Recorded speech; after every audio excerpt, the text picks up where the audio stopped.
या भेटीकडे लक्ष असेल तुर्तास पुढची बातमी बघूया। सोनम वांगचुक यांनी जेपी नड्डा यांच्या उपस्थितीमध्ये आपलं उपोषण सोडलंय।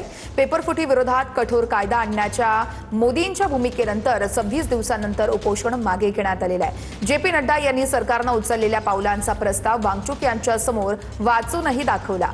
जंतर मंतरवर शांततेत आंदोलन करणाऱ्यांवरती सरकार कोणतीही केस न करण्यासंदर्भात सकारात्मक आहे असं जेपी नड्डांनी स्पष्ट केलंय। सोनम वांगचुक यांनी अखेर 26 दिवसांनंतर उपोषण मागे घेतलं।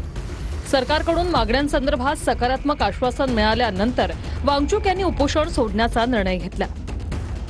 केंद्रीय मंत्री जेपी नड्डा, डॉक्टर जितेंद्र सिंह आणि एपेक्स बॉडी ऑफ लेह लडाखच्या वरिष्ठ नेत्यांच्या उपस्थितीत वांगचुक यांनी उपोषण सोडलं। यावेळी जेपी नड्डांनी सरकारनं उचललेल्या पावलांचा प्रस्ताव सोनम वांगचुक यांच्या समोर वाचून दाखवला।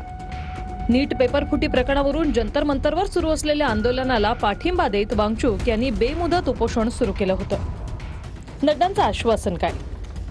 जंतर मंतरवर शांततेत आंदोलन करणाऱ्यांवर सरकार कोणतीही केस न करण्याबाबत सकारात्मक। 20 जुलैच्या मोर्चात ज्या आंदोलकांनी शांततापूर्ण सहभाग घेतला त्यांच्यावर केस न करण्यासंदर्भात सरकार सकारात्मक।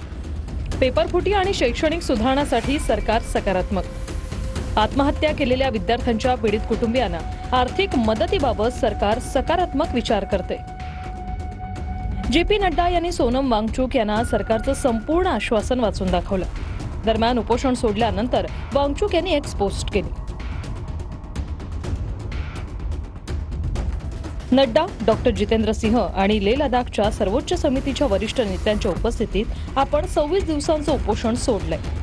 यापूर्वी विविध राजकीय पक्षांच्या 65 खासदारांनी माझी भेट घेऊन अथवा पत्र लिहून उपोषण सोडण्याची विनंती केली होती। देशातील संभाव्य हिंसाचार बघता आणि विविध अटींवर झालेल्या दीर्घ चर्चेनंतर हा निर्णय घेण्यात आलाय।